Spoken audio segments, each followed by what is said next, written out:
मधुर भाषा संस्कृतम्, मृदुल भाषा संस्कृतम्। क्या पढूं और क्या ना पढूं, पेपर भी आने वाले हैं और अभी तक कुछ तैयारी भी हुई नहीं है। सर्वेभ्यो नमो नमः। आज की संस्कृत कक्षा में आप सबका स्वागत है। अगर आपके भी ये प्रश्न है कि पेपर आने वाले हैं और अभी तक तैयारी नहीं हुई है, तो आप बिल्कुल सही लेक्चर सुन रहे हैं। और इस बार की परीक्षाएं हमारी ऑनलाइन मोड से नहीं ऑफलाइन मोड से होने जा रही हैं। पिछले जितने सालों के क्वेश्चन पेपर हमें उपलब्ध हुए हैं, उन सभी प्रीवियस ईयर के क्वेश्चन पेपर को हम एक सीरीज में सॉल्व करने वाले हैं।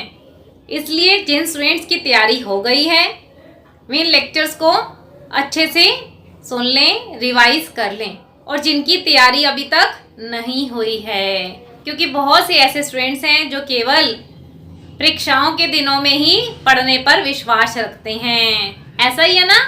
तो ऐसे सभी स्टूडेंट्स को ऑफलाइन मोड से पेपर देना बहुत मुश्किल लग रहा है। तो उन सभी स्टूडेंट्स के लिए हम इन प्रीवियस ईयर के क्वेश्चन पेपर की सीरीज को आरंभ करने वाले हैं। तो आपने हमारे साथ आने वाले लेक्चर्स में भी बने रहना है, क्योंकि प्रायशः ऐसा देखा जाता है 80 to 90% प्रीवियस ईयर के पेपर रिपीट होते हैं।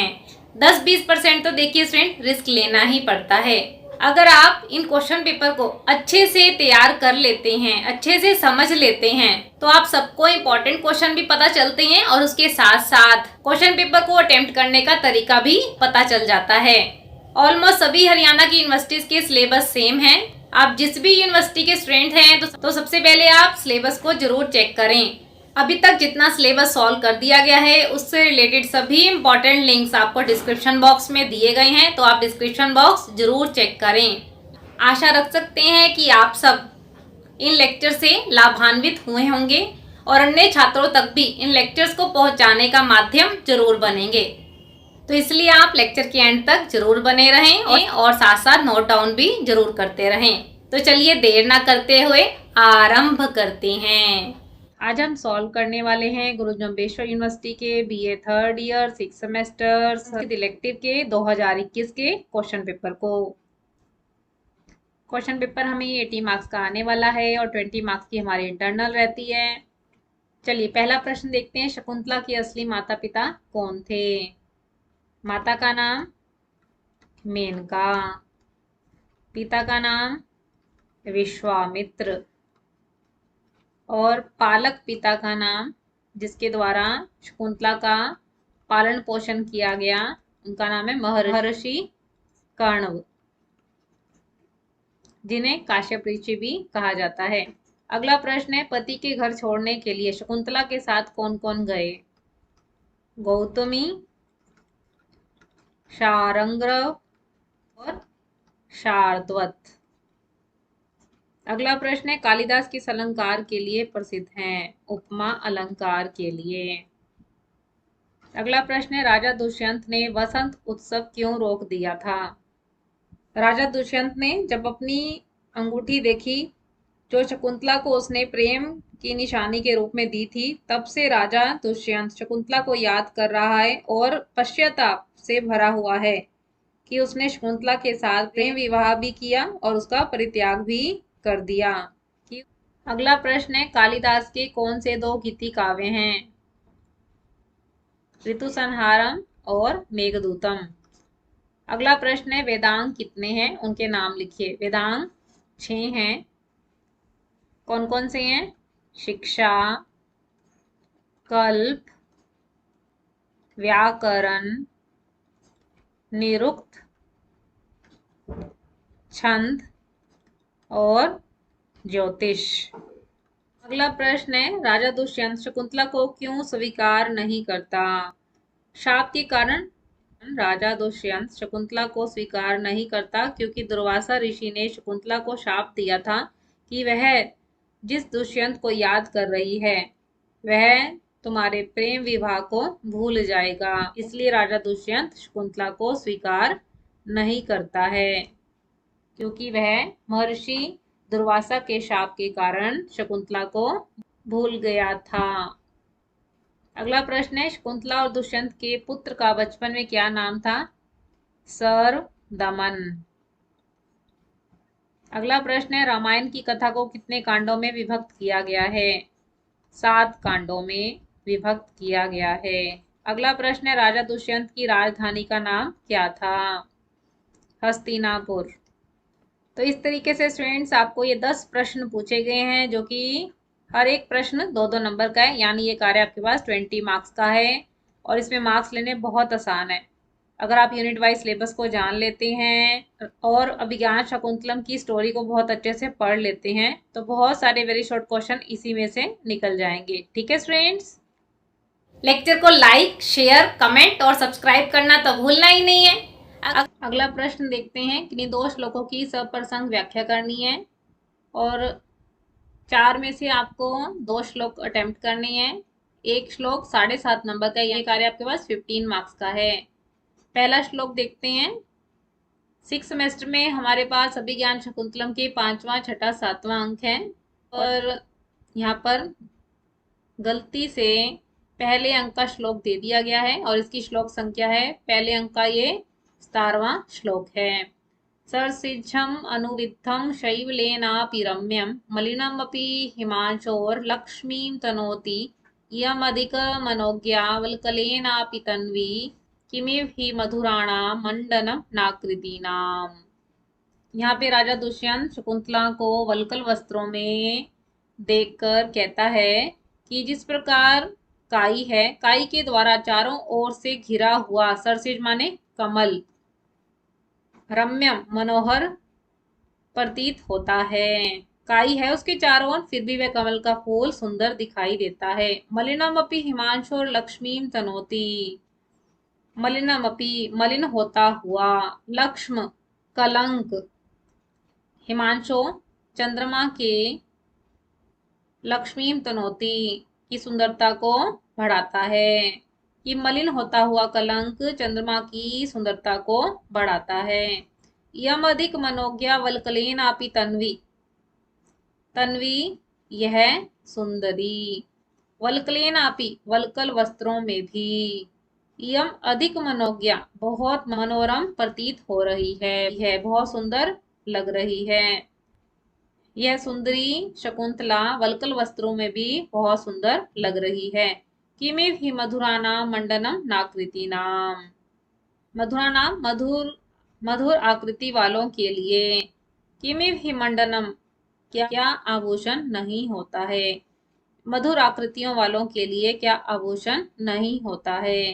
कहने का तात्पर्य यह है कि राजा जब शकुंतला को वल्कल वस्त्रों में देखता है तो वह वल्कल वस्त्र भी उस पे बहुत सुंदर प्रतीत हो रहे हैं, क्योंकि जो सुंदर होता है उस पे किसी भी तरह के वस्त्र अलंकार बन जाते हैं और सुंदरता के लिए फिर किसी बाह्य अलंकारों की आवश्यकता नहीं रहती है। तो इस प्रकार आप अर्थ लिखकर एक्सप्लेन करेंगे। अगला श्लोक देखते हैं। ये हमारे पास 5वें अंक का 6ठा श्लोक है। रम्यानि वीक्षे मधुरांश निशम्य शब्दन पर्युत्सको भवति यत् सुखितोऽपि जन्तुः तत्वेतसा स्मरति नूनम अबोधपूर्वम भावास्थिराणि जनन अंतर सौहृदयानि।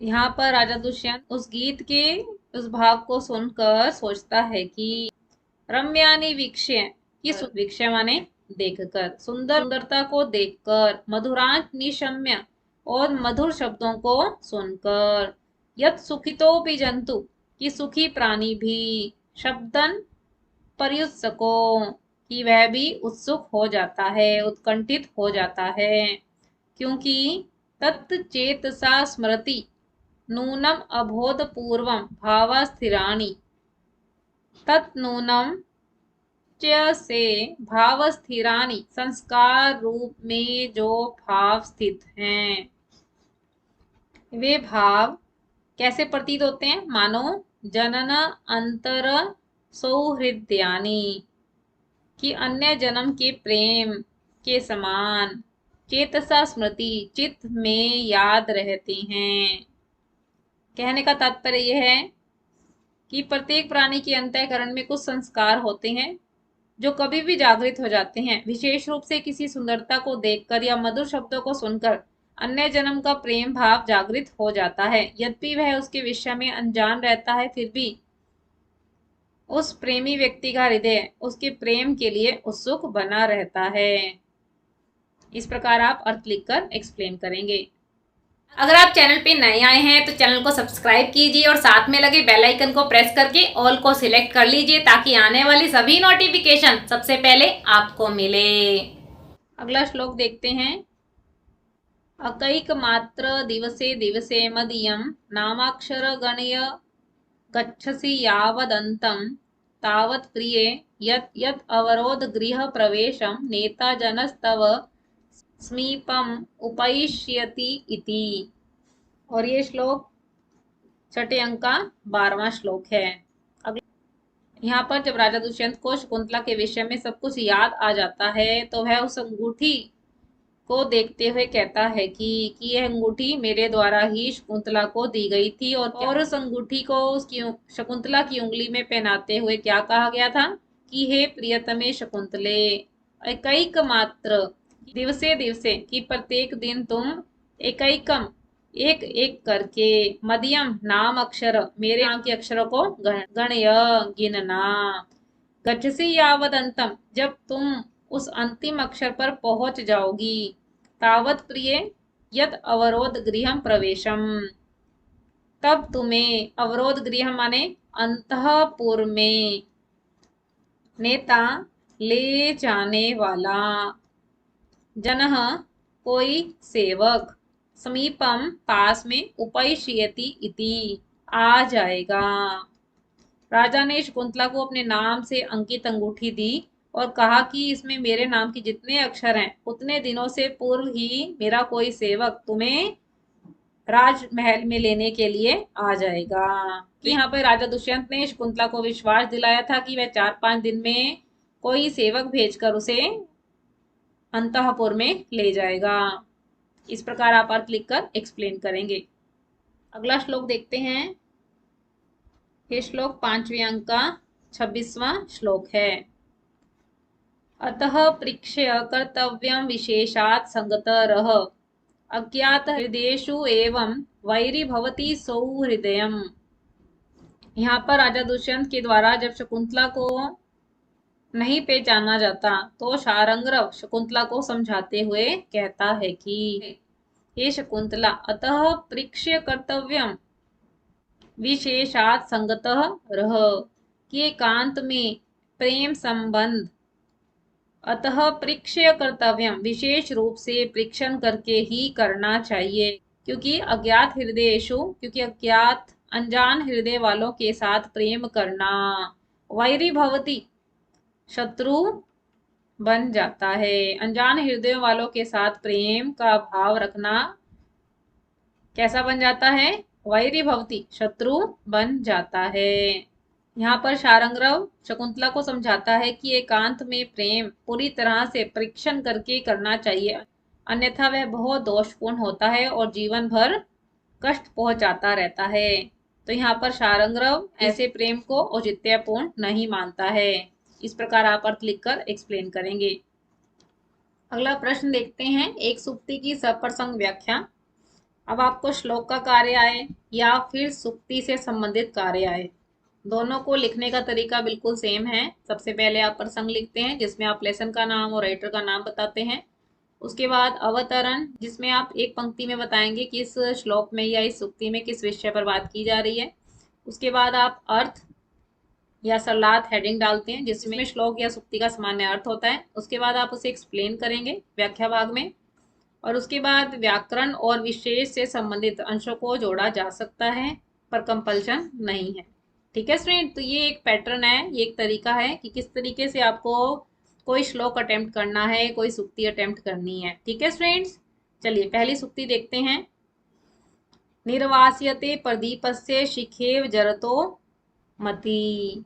कई श्लोक इतने इंपॉर्टेंट होते हैं कि उनकी आखिरी पंक्ति आपको सुक्ति के रूप में दे दी जाती है, तो इसलिए आप जब भी श्लोक पढ़ें तो इतने ध्यान से पढ़ें कि वह आपके पास श्लोक के रूप में आए या फिर सुक्ति के रूप में आए, तो आप दोनों तरीके से आप उसे आसानी से अटेम्प्ट कर सकें। ठीक है स्टूडेंट्स, पंक्ति है ये 5वें अंक का दूसरा श्लोक है जिसकी आखिरी पंक्ति सुक्ति के रूप में यहाँ पूछी गई है। बारे में यहाँ पे राजा दुष्यंत का कंचुकी अपनी वृद्धावस्था के बारे में बता रहा है। क्या कह रहा है? निर्वास्यते प्रदीपस्य शिखेव जरतो मति। निर्वास्यते माने बुझते हुए, प्रदीप माने दीपक की, शिखेव लो के समान, यह इस वृद्धावस्था की बुद्धि है। कहने का तात्पर्य यह है कि वृद्धावस्था में प्राणियों की इंद्रियां शिथिल पड़ जाती हैं, चाहे वह शारीरिक शक्ति हो या फिर मानसिक शक्ति हो। उस अवस्था में कुछ बातें याद भी रहती हैं और कुछ बातें हैं भूल भी जाती हैं। जिस प्रकार दीपक जब बुझने लगता है कभी तेजी से प्रज्वलित हो जाता है और कभी बुझा सा हो जाता है, ऐसी ही स्थिति कंचुकी की है। कंचुकी वृद्धावस्था के अनुभव को बता रहा है। इस प्रकार आप अर्थ लिखकर एक्सप्लेन करेंगे। अगली सूक्ति देखते हैं और ये सूक्ति हमारे पास छठे अंक से ली गई है कि उत्सव प्रिया राजानः। यहाँ पे सानुमति नाम की अप्सरा देखती है कि राजा दुष्यंत की वाटिका में उसकी 2 दासियां मिलकर वसंत ऋतु की तैयारी कर रही है। तब सानुमति अप्सरा क्या कहती है कि राजा उत्सव प्रिया, कि राजा तो उत्सव प्रिय होते हैं, एक प्रकार के उत्सव को बड़े हर्षोल्लास से मनाया करते हैं। और अब राजा दुष्यंत के यहाँ परंपरा रूप में वसंत उत्सव मनाया जाने वाला है, तो इसलिए उनकी दासियां जो हैं उस वसंत ऋतु के उत्सव की तैयारियां कर रही हैं। तो इस प्रकार आप अर्थ लिखकर बताएंगे कि राजा जो हैं उत्सव प्रिय होते हैं। अगला प्रश्न है, कालिदास की रचनाओं का संक्षिप्त परिचय दीजिए। कालिदास के द्वारा कितनी रचनाएं लिखी गई हैं? 7 रचनाएं। 2 महाकाव्य हैं, रघुवंशम और कुमार संभवम। 2 खंड काव्य हैं जिसे गीति काव्य भी कहा जाता है, मेघदूतम और ऋतु संहारम। इसके अतिरिक्त 3 नाटक हैं, मालविका अग्निमित्रम, विक्रमो उर्वश्यम और अभिज्ञान शाकुंतलम। तो आपने इस प्रकार इन रचनाओं का संक्षिप्त परिचय देना है। अगला प्रश्न देखते हैं, कालिदास की रचनाओं में प्रकृति चित्रण का मूल्यांकन कीजिए। प्रकृति और मानव का अटूट संबंध हमें अनादिकाल से दिखाई दे रहा है और मानव का खान पान और रहन सहन और सब प्रकृति से जुड़ा हुआ है। इसलिए कालिदास की रचनाओं के पात्र भी प्राकृतिक वातावरण से जुड़े हुए दिखाई देते हैं और उन्होंने विविध रूपों में प्रकृति को चित्रित किया है, जैसे आलंबन रूप में प्रकृति का चित्रण, उद्दीपन रूप में प्रकृति का चित्रण, मानवीयकरण के रूप में प्रकृति का चित्रण, संवेदात्मक रूप में प्रकृति का चित्रण और उपमान के रूप में प्रकृति का चित्रण। तो इस प्रकार आपने इस प्रश्न को हल करना है। अगला प्रश्न देखते हैं, महाकवि भवभूति का परिचय देते हुए उनकी रचनाओं के विषय में विस्तार पूर्वक बताइए। बस एक प्रश्न करना है, चॉइस है आपके पास और 20 मार्क्स का ये क्वेश्चन है। भवभूति और भर्तृहरि के जीवन परिचय और उनकी रचनाओं से संबंधित प्रश्नों में चॉइस है कि या तो आप भवभूति के परिचय को बताएंगे या फिर भर्तृहरि के जीवन परिचय को। पहले भवभूति के द्वारा कौन कौन सी रचनाएं लिखी गई हैं? मालती माधवम, महावीर चरितम और उत्तर रामचरितम। तो यहाँ पर आप भवभूति के जीवन संबंधित वृत्तांत को बताकर उनकी रचनाओं को बताएंगे। ठीक है स्टूडेंट्स, इसी प्रकार भर्तृहरि के द्वारा 3 शतकों की रचना की गई है। कौन कौन से शतक हैं? नीति शतक, श्रृंगार शतक और वैराग्य शतक। तो यहाँ पर भी आप भर्तृहरि के जीवन संबंधित वृत्तांत को बताकर उनकी रचनाओं को एक्सप्लेन करेंगे। ठीक है स्टूडेंट्स, तो इस तरीके से स्टूडेंट्स आपको क्वेश्चन पेपर अटेम्प्ट करना है। अगर इस लेक्चर ने आपकी किसी भी तरीके से हेल्प की है, आपके डाउट्स को दूर किया है, तो एक प्यारा सा कमेंट जरूर करके बताएं। आज की कक्षा में हमने प्रीवियस ईयर के क्वेश्चन पेपर को सॉल्व किया और आने वाले लेक्चर में भी हम प्रीवियस ईयर के क्वेश्चन पेपर को एक सीरीज में सॉल्व करने वाले हैं, तो आप हमारे साथ आने वाले लेक्चर्स में भी जरूर बने रहें। आशा रख सकते हैं कि आपने इस लेक्चर को बहुत ध्यान से सुना होगा और साथ साथ नोट्स भी बनाए होंगे। अगर आपका इन क्वेश्चन पेपर से रिलेटेड कोई भी डाउट है तो आप कमेंट बॉक्स में ज़रूर बताएं। आपकी कोई सजेशन हो तो वह भी आप हमें कमेंट बॉक्स में बता सकते हैं। आपको लेक्चर कैसा लगा यह भी आप कमेंट बॉक्स में ज़रूर बताएं। अगर आपको लेक्चर अच्छा लगा तो आप इसे लाइक कीजिए, ज़्यादा से ज़्यादा अपने फ्रेंड्स के साथ शेयर कीजिए। और अगर आप संस्कृत की अपडेट के साथ जुड़ा रहना चाहते हैं, संस्कृत सीखना चाहते हैं, सिलेबस कवर करना चाहते हैं तो चैनल को सब्सक्राइब भी जरूर कीजिए। आप हमें फेसबुक और इंस्टाग्राम के पेज पे भी फॉलो कर सकते हैं। ऐसी नई अपडेट्स और नए टॉपिक के साथ हम मिलते रहेंगे। नमो नमः। नमः संस्कृताय। All the best friends.